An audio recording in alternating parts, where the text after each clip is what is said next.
Sebelum mendesak Jokowi mundur, Ruslan Buton sempat terlibat pembunuhan petani cengkeh di Ternate. Di Republik ini, kita yang menjadi sebuah keperhatian atau catatan khusus, bahwa kita sudah tidak menemukan lagi yang namanya kejujuran, kebenaran, dan keadilan. Kalau sudah tidak mampu, sebaiknya mundur. Itu langkah terbaik dan terhormat.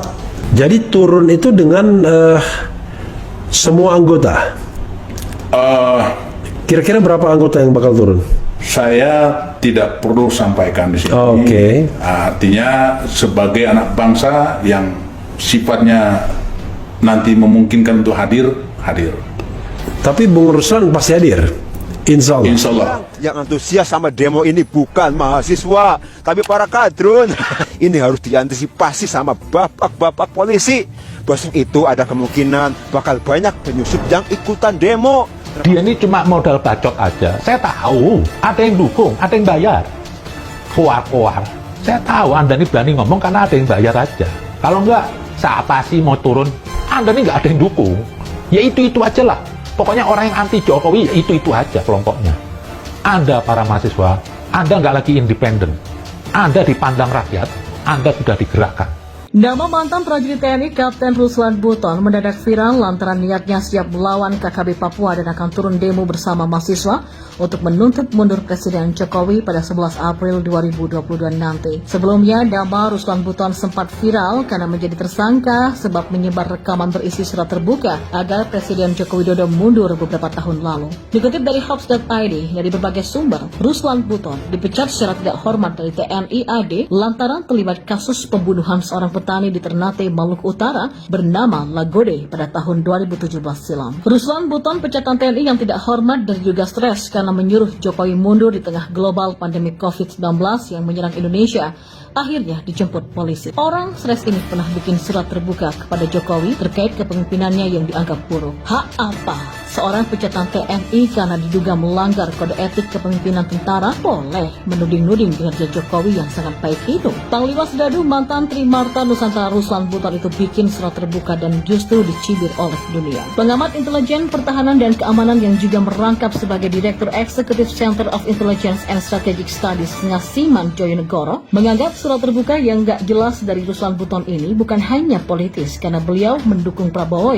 tapi juga menimbulkan kegaduhan yang sangat tidak elok di negara tercinta ini. Ya tentu sangat politis dan sangat tidak elok di tengah bangsa Indonesia yang sedang mengalami musibah corona. Perlu dilakukan penelusuran siapa orang di belakang Ruslan Buton. Saya melihat ada agenda tertentu yang sedang direncanakan. Video itu substansinya kan sebelum Pilpres, namun ada polesannya. Kenapa diviralkan lagi sekarang? Tapi ya kita optimis aparat kita pasti bisa mengatasinya. Ataukah Ruslan Buton memang terlalu kebal hukum sehingga pelanggaran hukum terkait pernyataannya tidak ada juga aparat yang melakukan proses hukum terhadapnya? Kata Ngasiman Joyonegoro. Sebelumnya, dalam surat terbuka si Abang Ruslan kepada Jokowi, dituliskan hal yang memperkeruh situasi keamanan negara ini. Dan secara langsung ada di hadapan Prabowo, si Menhan yang belum ada hasil kerja selain kirim pesawat untuk jemput obat dari China. Kalau tidak mundur bukan menjadi sebuah keniscayaan akan terjadinya gelombang gerakan revolusi rakyat dari seluruh elemen masyarakat. Setelah Ruslan Buton memprovokasi dan membuat gaduh suasana bangsa ini dengan surat terbuka kepada Jokowi dan mengancam ada revolusi rakyat dari seluruh elemen masyarakat dengan menuntut Jokowi turun, akhirnya dia dijemput dan diringkus oleh pihak kepolisian di rumah.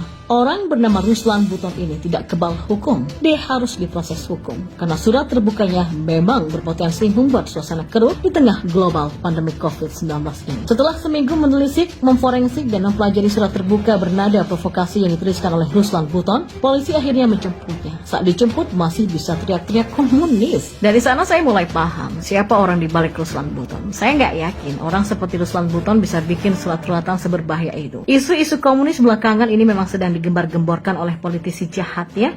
Jadi sebuah paham saya siapa di belakang Ruslan Buton. Mereka bisa disebut sebagai klaster kayu harum. Klaster kayu harum alias KKH ini menjadi api yang terus membakar situasi politik saat ini dengan isu-isu kebangkitan komunisme dan PKI. Saya juga nggak yakin Ruslan Buton adalah dalang, dia pasti hanya wayang yang dimainkan. Klaster kayu harum ini segera diproses karena memang sudah mengkhawatirkan banyak pihak atas luka lama yang dikorek kembali. Sudahlah, PKI menjadi kambing hitam zaman dulu.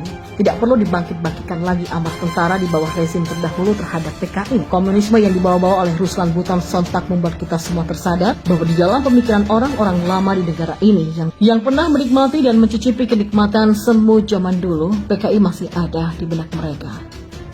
Memanfaatkan situasi global pandemi COVID-19 untuk menghancurkan Jokowi dengan membawa isu PKI adalah cara yang paling tak beradab alias biadab. Ruslan Buton harus dimintai keterangan sejelas-jelasnya. Siapa sih Ruslan Buton?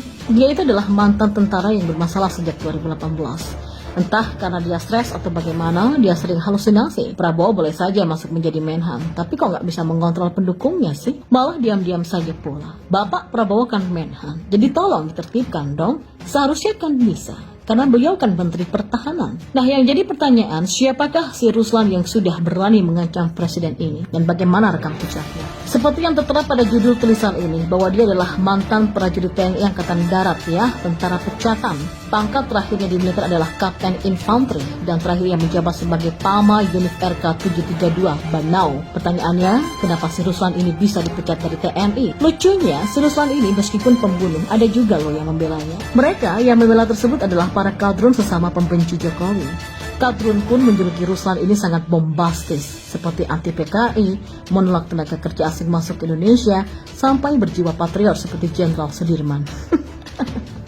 Koplak benar orang-orang ini. Siapapun yang ketangkap pasti dianggap pahlawan oleh mereka. Contohnya saja si Buniyani, Ratna Sarumpait, John Ruh, Ahmad Dhani, Bahar bin Smith, dan lain-lain. Dan terbaru, si Ruslan Buton. Untuk itu, sekalian saja bikin taman makam pahlawan atau TMP khusus kadrun. Jadi kalau di antara mereka para tukang nyinyir dan pelaku ujaran kebencian itu ada yang meninggal dunia, bisa dimakamkan di sana.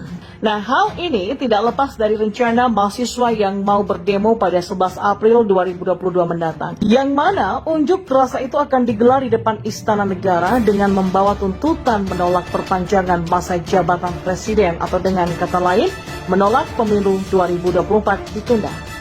Para mahasiswa ini sepertinya kebanyakan main game domino sih ya, serta nonton film Korea mungkin, sehingga kurang mendapat asupan informasi terkait kondisi politik tanah air terkini. Lawang Presiden Jokowinya sudah berkali-kali ngomong nggak mau jadi presiden lagi pasca 2024 nanti karena itu melanggar konstitusi.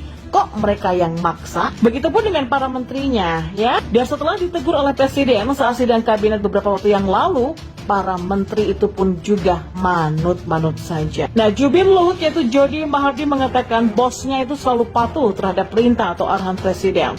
Termasuk soal perintah untuk tidak bicara lagi soal penundaan pemilu.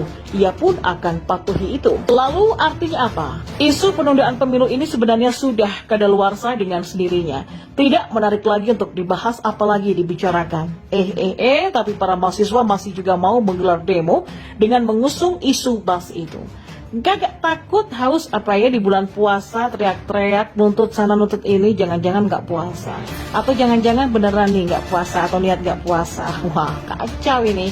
Nah, yang ingin saya bahas di sini bukan soal rencana demo itu sih, karena demo mahasiswa biasanya sih begitu-begitu aja polanya. Sering anarkis, merusak fasilitas milik negara, dan ada juga yang memukul polisi yang sedang berjaga, terus bahkan bakar ban di tengah jalan. GJ nggak jelas begitu. Tapi ketika dipukul balik mulai melakukan playing victim dengan mengatakan telah terjadi pembungkaman terhadap mahasiswa, kriminalisasi aktivis dan lain-lain, padahal mereka dulu yang kurang ajar. Padahal polisi itu juga manusia, punya rasa, punya hati. Kalau demo dilakukan secara tertib dan damai, mereka juga nggak akan mau mengusik peserta demo aja lah. Kembali deh ke pembahasan semula ya. Penulis tertarik untuk membongkar profil pemilik akun Twitter yang turut menggaungkan tagar #dukung mahasiswa melawan tersebut. Oke, tentu nggak sampai ke data pribadinya yang mau penulis sampaikan di sini karena tidak punya kemampuan forensik seperti si L, pemilik akun IEKDGMBK. Hanya saja minimal saya sih bisa mengungkapkan kemana sih arah politiknya ya. Nah, kita ambil contoh deh dari pemilik akun @kang_comot yang bikin cuitan seperti ini. Alma matermu warna apa nak? Mengharu biru sekaligus bangga. Puasa bukan untuk bermalas-malasan tetapi untuk bangkit menuju titik masa depan yang masa panjang yang masih panjang dan perlu diraih bukan dikasih. Hashtag dukung mahasiswa melawan, hashtag rakyat bersama mahasiswa. Yang cuitan itu juga dibumbui dengan video mahasiswa lagi demo dengan background lagi berjudul Buruh Tani. Nah, setelah penulis telusuri, ternyata pemilik akun Twitter yang menggunakan tagar hashtag dukung mahasiswa melawan tersebut adalah pendukung Anies. Yang ini dibuktikan dengan dia meretweet cuitan yang